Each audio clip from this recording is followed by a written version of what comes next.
Bonjour tout le monde, bienvenue sur ma chaîne. Alors aujourd'hui je vous présente une recette super simple à réaliser, un gâteau qui nécessite pas de four. C'est vraiment très rapide à réaliser et au niveau du goût il est excellent. Donc autant le visuel, autant le goût, c'est un gâteau excellent. Donc je vous conseille fortement de le tester chez vous aussi. Euh, voilà, donc je vous montre la texture avant de passer à la recette. Il n'y a pas de gélatine dans ce gâteau, je tiens à le préciser, ni dans la partie blanche, ni sur le dessus. Voilà, donc si vous le souhaitez, on peut passer à la recette. Alors, dans un premier temps, j'ai réalisé la gelée sur le dessus, le rouge brillant. Donc j'ai fait comme sur le paquet, j'ai acheté un paquet dans les épiceries turques, c'est de la gelée à la griotte, aux cerises, quoi. Donc il me fallait 400 millilitres d'eau chaude. Voilà, donc j'ai utilisé ça. Mais vous pouvez très bien utiliser les nappages aux fruits rouges, ça fait la même chose. Ou alors, vous pouvez très bien faire avec de la gélatine et du colorant et un petit peu de sucre. Donc c'est réalisable de toutes les façons. Donc là, on dilue bien la gelée dans l'eau chaude. C'est très important de bien diluer, qu'il ne reste plus de grumeaux ou quoi que ce soit. C'est de la gelée toute prête. Voilà. Donc si vous souhaitez faire avec la gélatine, pareil, vous mettez 400 millilitres d'eau à bouillir avec un petit peu de sucre, 3 à 4 cuillères à soupe de sucre, un petit pot de colorant, et ensuite vous trempez dans un autre récipient 2 feuilles de gélatine et vous les versez dans votre liquide chaud. Et voilà, vous aurez une gelée toute prête. Là, j'utilise un moule. C'est des moules que dorénavant vous trouvez partout. À l'époque, ils étaient introuvables.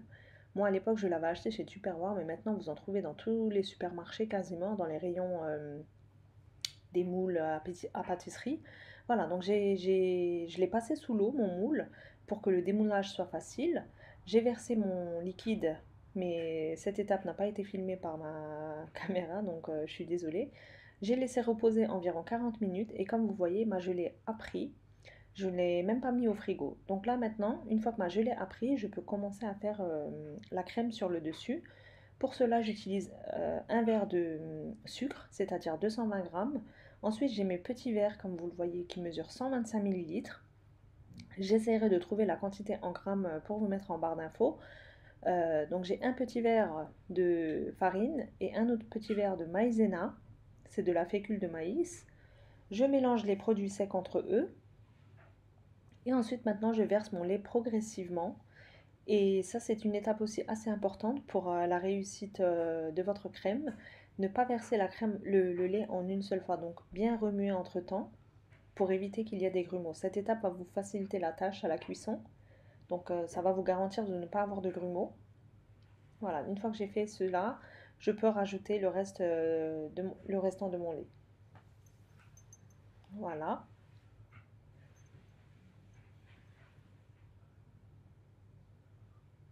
je remue bien et ensuite je mets sur feu doux et je fais cuire jusqu'à ébullition. Toujours en mélangeant. Bien veiller à bien mélanger pendant toute la cuisson. Je ne vous ai pas filmé cette étape parce que je me suis dit la vidéo va être longue pour, euh, pour pas d'importance, voilà. Donc je l'ai bien fait cuire jusqu'à ébullition et bien mélangé. Comme vous voyez, on a une texture super lisse. À ce stade, tout chaud, je viens seulement de le retirer du feu. Je verse une cuillère à soupe de beurre et ensuite une cuillère à café de sucre vanillé que j'ai acheté toute prête. Mais sinon, vous pouvez très bien mettre 1 à 2 sachets de sucre vanillé. Tout dépend de l'intensité que vous souhaitez avoir. Voilà. Je mélange bien. Je fais bien incorporer mon beurre et mon sucre vanillé. Comme vous le voyez, j'ai exprès pas accéléré cette étape. Je voulais vraiment que vous voyez la texture de la crème. Elle est vraiment bien lisse, bien brillante. Il n'y a pas d'œuf dans la recette. Et franchement, c'est une recette vraiment très très délicieuse, bien légère. Donc on mélange bien, on fait bien incorporer le beurre.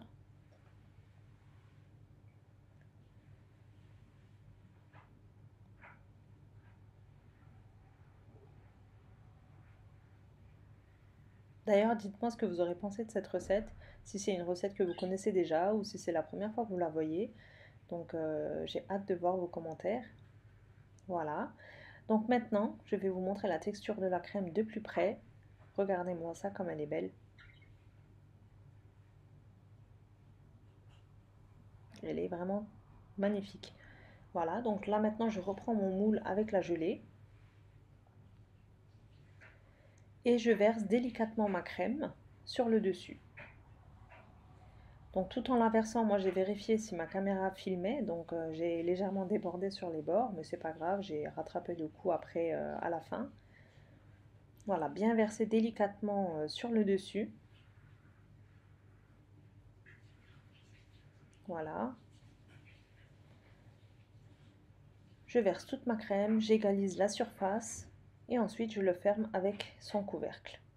Si vous n'avez pas de couvercle pour votre moule, vous pouvez très bien utiliser un film alimentaire, ça fait l'affaire aussi. Voilà, donc là j'égalise avec ma spatule. Je vous dis franchement c'est une recette super simple à réaliser. Et aussi je tiens à préciser, si vous ne voulez pas faire la partie gelée, vous pouvez très bien faire cette crème et mettre un quart de côté.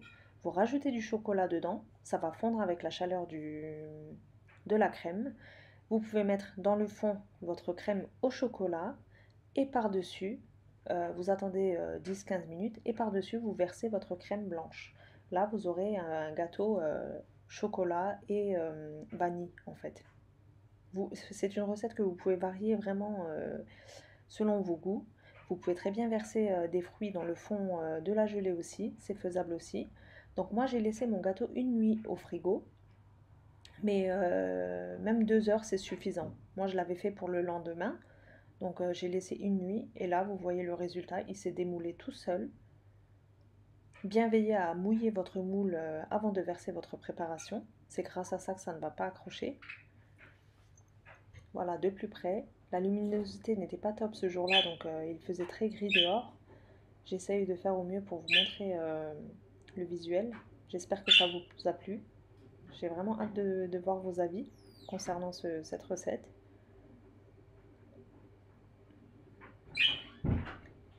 Voilà.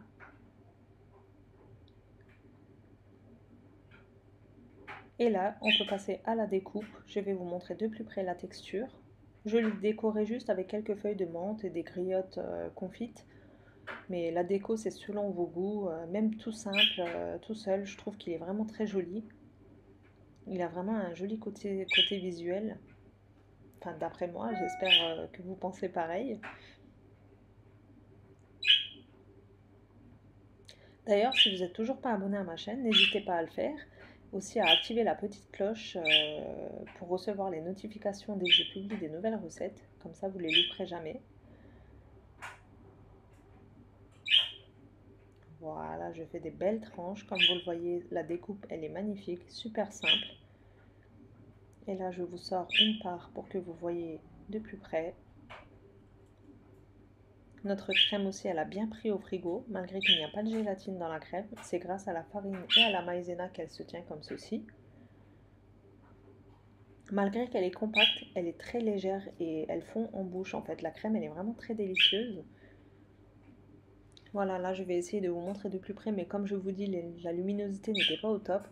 J'ai vraiment eu du mal à vous montrer la couleur de la gelée et le blanc magnifique de la crème. Voilà, comme ceci. Et là, on peut passer à la dégustation de plus près. C'est vraiment un gâteau très facile et très bon. Pour des occasions de dernière minute, vous pouvez très bien le réaliser à l'avance et le mettre au frigo 1 à 2 jours à l'avance. C'est vraiment le côté pratique que j'aime dans cette recette. Voilà, la découpe aussi, elle est vraiment magnifique. Regardez-moi ça. Voilà, donc c'est une recette, j'espère qu'il vous aura plu. N'hésitez pas à la reproduire chez vous aussi. Et je vous dis à très bientôt pour une prochaine recette. Bye bye!